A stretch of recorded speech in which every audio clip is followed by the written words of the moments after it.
Tere! Mina siis räägin Palsneki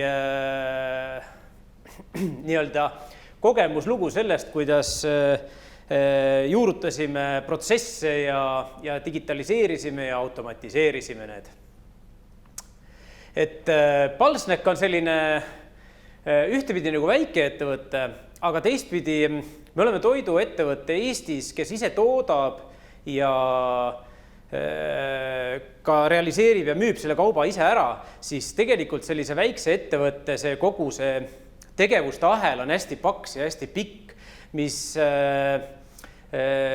muudabki niisuguseks nii-öelda keeruliseks, kuidas kõiki protsesse ja kõiki asju digitaliseerida väikse ettevõttena, kus sul ka tegelikult on inimressurss piiratud.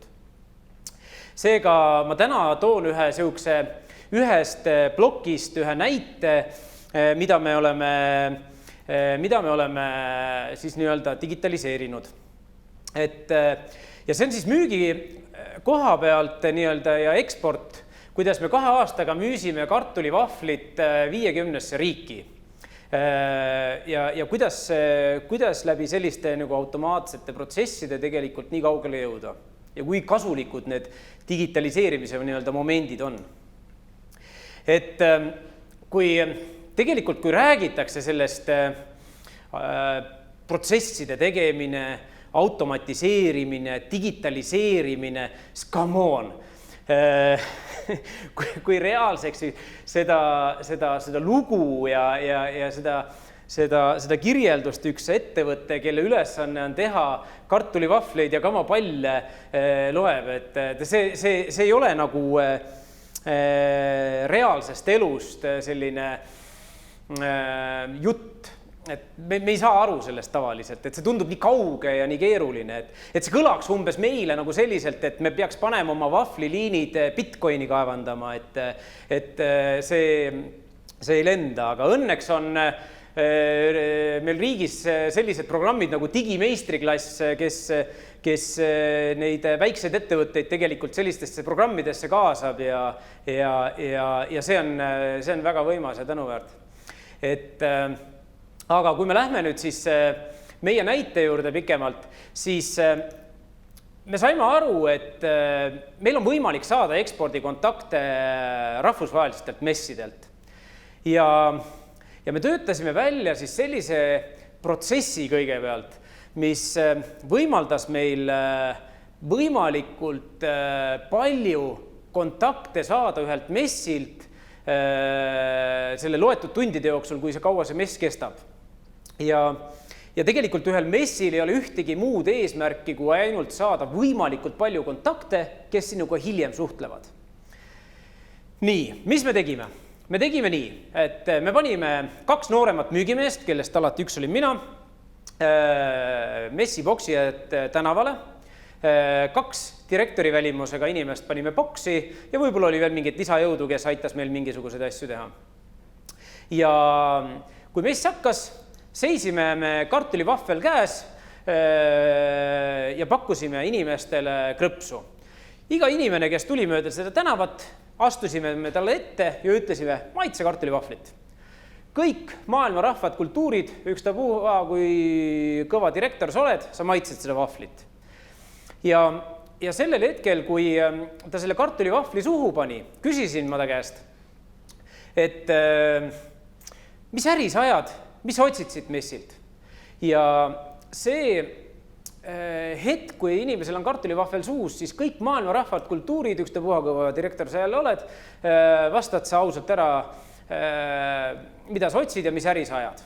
Kui nüüd mulle see klient pakkus huvi, või tähendab, kui mul see klient ei pakkunud nüüd huvi, siis enne ma astusin talle selle pärast, et kehakeelega märku anda, et kui ta mulle huvi ei paku, siis ma astun keest ära ja ütlen, et vägev, sinu business on just vein, seal ümber nurga on üks äge ettevõtte, mine sinna. Ja ta ei hakanud mu aega kulutama ja läks minema. Ja see oli väga oluline koht, sellepärast, et muidu me jääme viisakusi vahetama ja ta raiskab mu aega. Ja mõni jutupajunik võib väga pikalt lobiseda sinuga. Ja kui nüüd klient pakkus huvi, siis mul oli eraldi protsess välja mõeldud, kuidas ta boksi meelitada, kuidas ta direktoril üle anda ja ise tänava peale tagasi minna. Filigraanne. Nüüd, kui see klient läks sinna boksi, siis sinna selles boksis tekkis selline kliendileht. Ükstapuha, kus kohas maailma messil me olnud oleme, ükstapuha, millist ettevõtet me seal maailma messil teises boksis vaatame, kõigil tekib täpselt see sama kliendileht. See tõenäoliselt on 50 aastat olnud ja ei tea, kaua veel edasigi on. Aga tekib selline kliendileht, kus on kirjas, millises riigis, kus kohas kohtutud, tema visiitkaga klambriga kinni pandud, millest ta huvi tundis ja mõned kiired kommentaarid. Ja kui me oleme kuskil sellises rahvusvahelisel messil, siis me üldiselt saame kuskil 500 kontakti ja me tuleme nende kontaktidega koju ja see pilt umbes täpselt selline välja näebki. Esiteks, sa jõuad kontorisse, oma kontori laua taha, sul on juba mõned põletavad küsimused, mis selle reisi pärast on nii-öelda lauale tekkinud, sa pead hakkama neid vastama. Enne, kui sa jõuad hakata nende kontaktidega tegelema, on need kontaktid üldjuhul juba maha jahtunud. Ja see on probleem. Ja seda me hakkasime mõtlema, et kuidas me seda saaks automatiseerida, digitaliseerida. Mõtle, kui raskelt kõlab. Ja tundus, et see tegelikult on võimatu.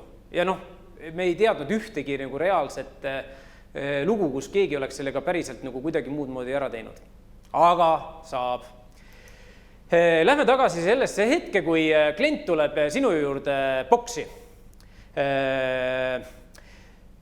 Et üldiselt, kui sa midagi digitaliseerima hakkad, siis need lahendused on maailmas olemas. Sa võtad ta riiulist ja juurutad ta endal. Meie antud juhul siis ei leidnud. Tegime ise jälle aitäh EAS-ile. Me töötasime välja äppi. See kõlab jälle tegelikult kaunis tobedalt, et üks ettevõte, kelle ülesanne on teha kartulivahvlit ja kamapalle, hakkab äppi tegema ja usub, et seal on see õnnevalem. Aga on vahest on. Tegime sellise äppi, et kui klient tuleb boksi ja annab meile visiitka, siis me teeme äpiga visiitkaardist pildi. Äpp tunneb juba visiitkaardi pealt ära kogu informatsiooni, mis on kliendi nimi, mis on kliendi firma, telefoninumber, email, kõik sellised asjad. Ja täidab juba lahtrid õige koha pealt ära. Teiseks, me tegime kliendist pildi ja panime veel võib-olla mõned märked juurde ja sellel hetkel, kui klient oli boksis, oli meil võimalik saata talle juba kas hinnakiri, mingi meili template oli ette valmistatud juba, kas hinnakiri, kataloog, mida iganes ta tahtis, põmm. See meil läks sellel hetkel kliendile ära, kui ta oli boksis, mis tõesti varem või ütel tavalistel ettevõtetel läheb 10-20 päeva hiljem pärast messi. See on reaalsus, sest et ütleme võõrama visiitka pealt maha kirjutada seda pikka keerulist nime, mis sisaldab tähti, mis on sinu jaoks jumala võõrad, on väga aeganõudev, väga tüütu ja väga ebameeldiv. Aga meie saime selle juba laivis ära tehtud ja see oli vägev. Selle protsessi juures me proovisime tegelikult siis kliendile luua võimalikult tugeva emotsiooni, et kui ta meil boksist ära läheb, siis oleks see emotsioon nii kõrge, et kui me ikkagi temaga nüüd uuesti ühendust võtame, ta mäletaks meid. Üks niisugune vahetrikk on ka see, et ükstapuha kui konservatiivne mess on, me käime messidel sellises kostüümis, dressides põhimõtteliselt. Esiteks mugav on, äge on, kliendid tunnevad ära. Me läheme juba Tallinnast kodust välja nendes dressides, oleme lennujaamas nende dressidega ja õhtu restoranis ka nende dressidega ja see töötab. Et sa pead kliendis looma selle emotsiooni, et ta mäletaks sind, et kui sa taga pärast hiljem ühendust võtad. Ja see on ka üks väga oluline protsessi osa. Ja kui me nüüd vaatame seda, mida me siis tegelikult automatiseerisime, meie esimene meil läks koha peal automaatselt, mis on ülioluline. Ja varem või siis hiljem, või varem läks ta meil mitu päeva hiljem, võib-olla isegi paar nädalat hiljem välja, kus see kontakt oli ära mahtunud ja see oli esimene suur võit. Pluss aeg jäi alles. Teine on see, et täna igasugustes kaasaegsetes süsteemides ja ka meil on siis juurutatud see, et kui klient ei vasta sulle, siis läheb 7 päeva pärast või 14 päeva pärast läheb sul järgmine meil välja, et kuule, kas sa said mu kliendi meili kätte, kas meiliadress on õige või midagi sellist. Ja see läheb automaatselt välja. Et need seened, mis sul ise üles ärkavad, nendega sa saad tegeleda, aga see must töö on kõik ära automatiseeritud. See ei nõua sult enam seda pühendumist ja aega. ja sa saad keskenduda sellele. Ja nüüd ongi siis see hetk, kui sa päriselt pead hakkama seda tööd tegema selle kliendiga, on mitu päeva mööda läinud ja sa saad hakata neid kas läbi helistama või koosolekuid tegema siis, kes sinu toodete vastu päriselt huvi tunnevad.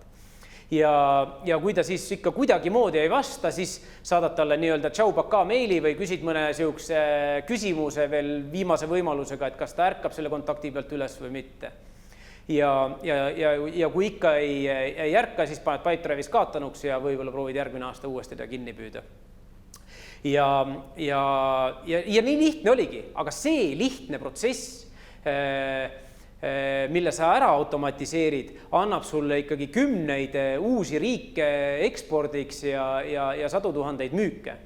Et ma panin siia juurde ka veel ühe näitliku video sellest, kuidas see siis välja näeb, see protsess selle nii-öelda arendatud äpiga. Võtad visiitka, skännid sisse, kui nime ära ei tunne, saad kiirvalikutest valida. Kui sul on mingisugune voice memo võimalus või vajadus, salvestad selle ära ja kui info on täidetud, klient on veel boksis või just lahkunud, paned talle meili template'iga kirja teele ja genereerid veel meili, kus tema enda pilt on meili sees, siis ta on sunnitud seda vaatama. Sa vaatad meili, kus sees on sinu pilt. Ja kui klient vaatab sinu meili, siis äpp annab sellest ka teada, et klient just praegust vaatas. Tavaline meili tracking, ei midagi müstilist jälle. Ja see saadab või see võimaldab nagu seda efektiivsust ikkagi mäekõrguselt nagu tõsta. Et kui ma vaatan, kuidas ettevõtted seda digitaliseerimist nagu alustavad, siis see meenutab ikkagi seda vasika ja ämbri lugu, et sa lähed piimaämbriga vasika juurde ja ta kuidagi moodi ei taha seda nina sinna sisse panna. Aga kui sa nüüd ikkagi teda sunnid ja mokad piimaseks teed, siis ühel hetkel on ämber ammu juba tühi, aga ämbrit peast ära ei saa. Et selle digitaliseerimise, automatiseerimisega on täpselt sama lugu. Et kui sa selle laeka avad, siis pärast on raske lahti lasta. Aga aitäh!